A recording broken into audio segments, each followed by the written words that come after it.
আসসালামু আলাইকুম সপ্তম শ্রেণীর শিক্ষার্থী বন্ধুরা তোমাদেরকে ইজি লার্নিংয়ের পক্ষ থেকে স্বাগত জানাই। আজকের ভিডিওতে 2025 সালের সপ্তম শ্রেণীর ইংরেজি বইয়ের page number 3 unit 1 attention please lesson two outside school এটির সমাধান করে দিচ্ছি বাংলা অনুবাদ সহকারে। তো চলো এখানে যে কনভারসেশনটা আছে সেটা প্রথমে আমরা বাংলায় অনুবাদ করে দেখে নিই। প্রথমে ফাহিম বলছে, can I borrow your pen please? আমি কি আপনার কলম ধার করতে পারি অনুগ্রহ করে? তো এখানে borrow মানে হচ্ছে ধার করা, কারো কাছ থেকে ধার নেওয়া। Can I borrow your pen অর্থাৎ আমি কি আপনার কলম ধার নিতে পারি?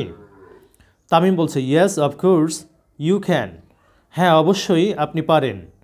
হেয়ার ইউ আর, এই যে নিন। এরপর দ্বিতীয় কনভারসেশনটা লক্ষ্য করো। রাদীপ বলতেছে যে can you please help me with my maths? আপনি কি আমাকে আমার গণিত বিষয়ে সাহায্য করতে পারেন? খেয়াল করো এখানে কুড ইউ প্লিজ বলছে, যে ভদ্রতার সাথে বললে বা আনুষ্ঠানিকভাবে কাউকে বললে, অপরিচিত কোনো ব্যক্তিকে বললে তখন আমরা কুড ইউ প্লিজ ব্যবহার করে থাকি, অর্থাৎ আপনি বলে সম্বোধন করে থাকি। Could you please help me with my maths? আপনি কি আমাকে আমার গণিত বিষয়ে সাহায্য করতে পারেন? এবার দেখো রাহিন বলছে উত্তরে যে সরি আই ক্যান্ট, দুঃখিত আমি পারি না। I am not good at maths, আমি গণিতে ভালো নই। গুড অ্যাট মানে হচ্ছে কোনো বিষয়ে পারদর্শী হওয়া বোঝায়। তো I am not good at maths অর্থাৎ আমি গণিতে ভালো নই। এরপর লক্ষ্য করো 3 নম্বর কনভারসেশনটি। এখানে বলা হয়েছে যে would you turn the television off? আপনি কি টেলিভিশন বন্ধ করবেন অথবা তুমি কি টেলিভিশন বন্ধ করবে? I am doing my homework, আমি আমার বাড়ির কাজ করছি। এরপর লক্ষ্য করো ব্রাদার বলতেছে যে sorry I didn't notice that, দুঃখিত আমি খেয়াল করিনি।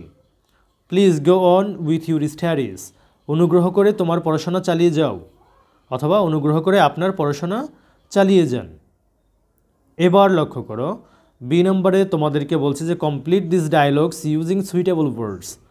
এইখানে অসমাপ্ত ডায়লগ দেওয়া আছে যেটা তোমাকে সমাপ্ত করতে বলছে উপযুক্ত শব্দ ব্যবহার করে। তো প্রথমটা ছিল এরকম যে you lend me your English book for a day. তো এখানে আমরা প্রশ্ন করব এইভাবে ক্যান অথবা কুড ব্যবহার করে, যে can you lend me your English book for a day?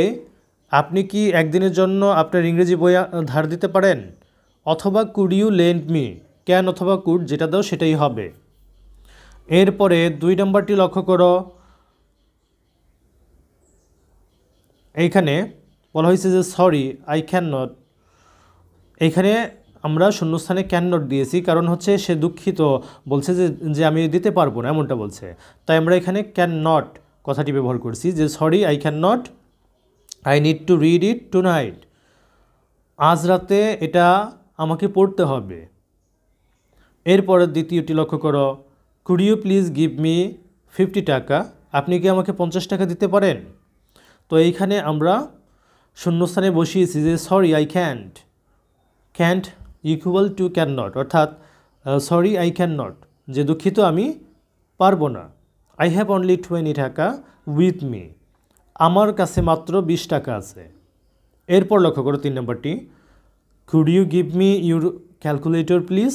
দয়া করে আপনি আমাকে আপনার ক্যালকুলেটর দিন। তো এইখানে লক্ষ্য করো ইয়েস আই ক্যান, হ্যাঁ আমি দিতে পারি। প্লিজ টেক ইট, দয়া করে এটা নিন। এরপর লক্ষ্য করো 4 নম্বর, can you get me a notebook and a ball pen from the stationers? আপনি আমাকে স্টেশনারের কাছ থেকে একটি নোটবুক এবং একটি বল পেন এনে দিবেন। এখানে কিন্তু প্রশ্ন করা হয়েছে, তাই আমরা ক্যান ব্যবহার করছি যে আপনি কি এনে দিতে পারবেন কি না এমন প্রশ্নের জন্যে। ক্যান অথবা কুড ব্যবহার করলে এখানে উত্তরটা হয়ে যাবে। এরপরে বি নম্বর দেখো, ইয়েস অফকোর্স, হ্যাঁ আই ক্যান, হ্যাঁ আমি পারবো। তো উত্তরে আমরা এখানে শূন্যস্থানে আই ক্যান কথাটি ব্যবহার করেছি। কোনো কিছু পারা না পারার ক্ষেত্রে ক্যান বা ক্যান নট ব্যবহার করা হয়। তো ইয়েস আই ক্যান, হ্যাঁ আমি পারবো। এরপর দেখো 5 নম্বর, can you put my box in the car please? আপনি কি আমার বক্সটি গাড়িতে রাখতে পারেন দয়া করে? এবার লক্ষ্য করো, yes I can, I will, হ্যাঁ আমি রাখব। তো প্রিয় শিক্ষার্থী বন্ধুরা, এরপর আমাদের সি নাম্বারে যেটা বলেছে যে make request using the clues. এই যে উপরে আমরা ক্লুগুলো পেলাম সেগুলো ব্যবহার করে এখন রিকোয়েস্ট তৈরি করতে বলছে। তো চলো আমরা এখন এটা সমাধান করি। 1 নম্বরে বলছে যে you want someone to help you with the washing. আপনি চান কেউ আপনাকে কাপড় ধোয়ার কাজে সাহায্য করুক। তাহলে এই ক্ষেত্রে আপনি তাকে কিভাবে রিকোয়েস্টটা করবেন? তো এই ক্ষেত্রে মনে রাখবে তোমরা কুড ইউ কথাটা ব্যবহার করবে ভদ্রতার সাথে, বা ফর্মালি তুমি যদি বলতে চাও কাউকে তাহলে কুড ইউ প্লিজ কথাটা ব্যবহার করবে। যেমন আমরা উত্তরটি লিখেছি এভাবে, could you please help me with the washing. আপনি কি আমাকে কাপড় ধোয়ার কাজে সাহায্য করতে পারেন? এরপর লক্ষ্য করো 2 নম্বর, এখানে বলছে যে you want someone to give you change for a 100 টাকা নোট। তুমি চাও যে কেউ 100 টাকার নোট ভাঙিয়ে দিক। এই ক্ষেত্রে তুমি কি করবে? এভাবে প্রশ্ন করবে যে could you please give me change for a 100 টাকা নোট। আপনি কি 100 টাকার নোট ভাঙিয়ে দিতে পারেন? এরপর দেখো 3 নাম্বারটি, you want someone to wait a minute.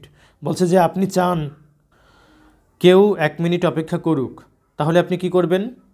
যে could you please wait for a minute. আপনি কি 1 মিনিট অপেক্ষা করতে পারেন, অথবা তুমি কি 1 মিনিট অপেক্ষা করতে পারো? এরকমভাবে প্রশ্নটি করবে। এরপরে দেখো, তাহলে আমাদের উত্তরটা এরকম হবে যে could you please wait for a minute. দয়া করে আপনি কি 1 মিনিট অপেক্ষা করতে পারবেন? এরপর লক্ষ্য করো 4 নম্বরটি, বলা হয়েছে যে you want someone to carry your bag. আপনি চান কেউ আপনার ব্যাগটি বহন করুক। তাহলে কিভাবে প্রশ্ন করবে? যে could you please carry my bag. আপনি কি আমার ব্যাগটি বহন করতে পারবেন? 5 নম্বরটি লক্ষ্য করো, এখানে বলা হয়েছে যে you want someone to call you a rickshaw. আপনি চান কেউ আপনার জন্য একটি রিক্সা ডাকুক।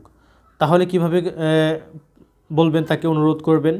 এইখানে 2 ভাবে করতে পারো তোমরা, যে please call a rickshaw for me, দয়া করে আমার জন্য একটি রিক্সা ডাকুন। অথবা এইভাবে করতে পারো যে could you please call a rickshaw for me, দয়া করে আপনি কি আমার জন্য একটি রিক্সা ডাকতে পারেন? তো প্রিয় শিক্ষার্থী বন্ধুরা, যদি ভিডিওটি ভালো লাগে অবশ্যই শেয়ার করবে। ধন্যবাদ সবাইকে সাথে থাকার জন্য।